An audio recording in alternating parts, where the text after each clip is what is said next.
são as novas regras da guerra. Ele basicamente advoga no livro que o conceito de guerra, como a gente imaginava antigamente, onde você, como se fosse um interruptor ligado, desligado, ou você está em guerra ou você não está em guerra, esse conceito de guerra ficou ultrapassado. Hoje a gente vive num estado o tempo inteiro de semi-guerra. E a guerra não é lutada mais da forma tradicional como as pessoas viam as guerras serem lutadas, do tipo bombardeiros e todo o exército de um país invade o outro país. As guerras elas são lutadas de forma mais sutil. E a China é brilhante nessa nova forma de guerra. Então, na forma tradicional, por exemplo, você pegaria um programa como o F-35, que é o programa do caça atual, de última geração, de quinta geração que os Estados Unidos têm. Esse programa custou mais de 2 trilhões de dólares, que é todo o PIB do Brasil. Programa caro, né? Mas o que é melhor? Você ter esses caças ou você, por exemplo, comprar, através de influência política, fazer um financiamento às redes de televisão de um país para você manipular a opinião pública desse país. Ou mais do que isso, você comercializar bastante com aquele país e até fazer investimentos, fazer empréstimos para setores estratégicos, para as pessoas estratégicas naquele país que dominam o poder, de forma de que aquele país fique dependente de você. Você controlar o setor de infraestrutura e de comunicações e energia elétrica naquele país. Ou você comprar através de benefícios, através de, às vezes, propina, um ou outro político ou vários políticos daquele país. Eu te garanto que isso custa. Você comprar, às vezes, grupos que fazem as novelas, que fazem os filmes desse país. Dessa forma, você não precisa gastar uma bomba, matar um soldado e gasta muito menos do que 2 trilhões de dólares. Essa é a forma que a China faz guerra no mundo inteiro. Se você pegar os grandes grupos de mídia no Brasil, todos eles têm algum tipo de, não todos eles, mas vários deles, têm algum tipo de acordo de cooperação, por exemplo, com o China Media Group, que é a rede estatal chinesa, cujo presidente é o vice-ministro de propaganda do Partido Comunista Chinês. Nos Estados Unidos, se você pegar, por exemplo, todas as notícias que os brasileiros leem sobre os Estados Unidos, elas vêm do New York Times, ou da CNN, ou do Washington Post. New York Times, o dono é o Carlos Slim. A montadora dele de automóveis tem sociedade com a Jack Motors chinesa, que também é ligada ao Partido Comunista Chinês. A empresa dele de telefonia, que é a América Móvel, utiliza os equipamentos de quem e tem acordo de 5G com quem? Com a Huawei, a empresa chinesa também conhecida por vazar informações sigilosas e espionar as pessoas e fornecer essas informações para o Partido Comunista Chinês. O Washington Post, por exemplo, é do Jeff Bezos. Jeff Bezos, que é o dono da Amazon. 75% das empresas que vendem hoje na Amazon são da China.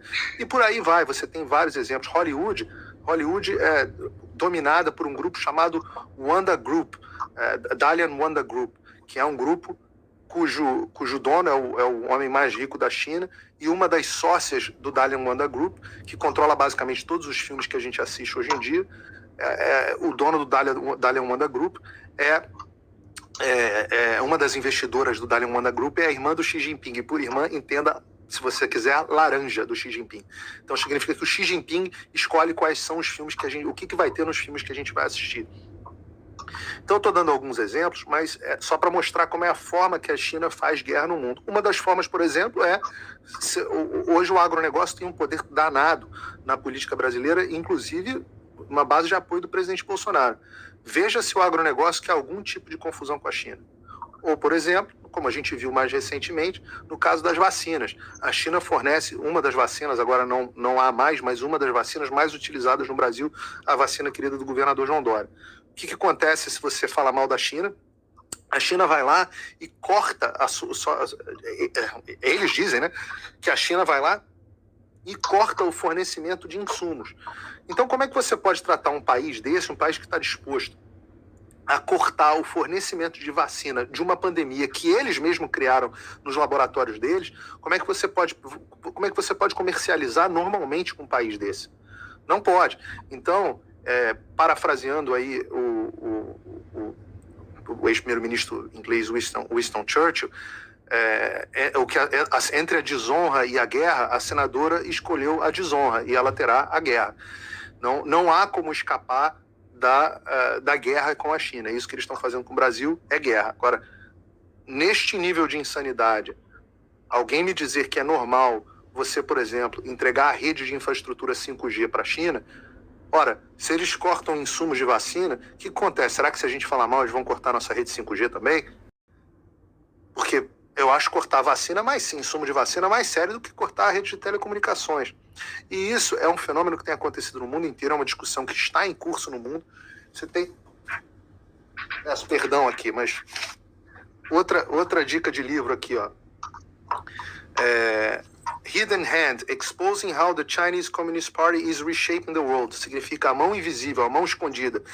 Expondo como o Partido Comunista Chinês está remoldando, né, ou moldando o mundo. Aqui, ó, para quem quiser pesquisar e ter suas... Do Clive Hamilton e da Myrick Olberg.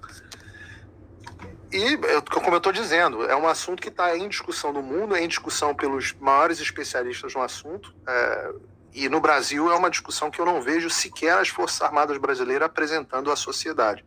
Eu me pergunto qual o nível de preparo das nossas Forças Armadas para lutar esse novo tipo de guerra, que não é o tipo mais de guerra tradicional.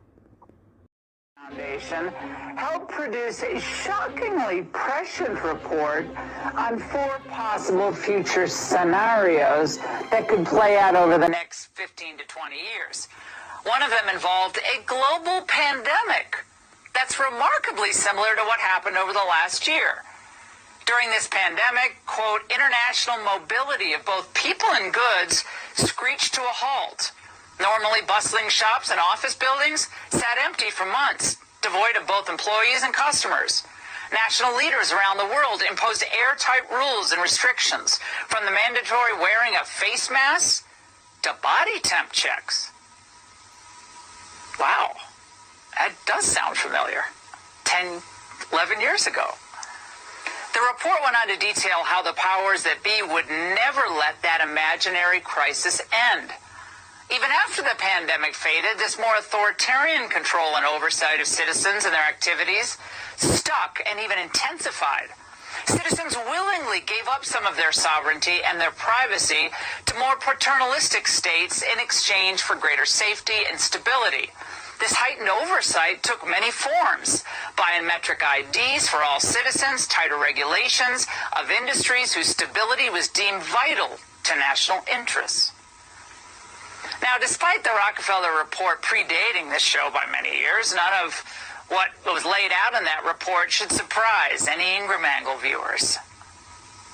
They want never-ending lockdowns and mandates for everything. The elites want the U.S. trapped in this forever pandemic. How can Americans see this as anything but a naked power grab? The pandemic porn will never end, and they're going to use it to maintain total control over you.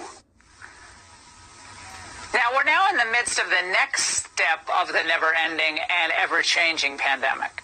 One where the supposed threats are constantly shifting despite all of the evidence, and the experts will continually debase themselves and their professions to appease their Democrat overlords.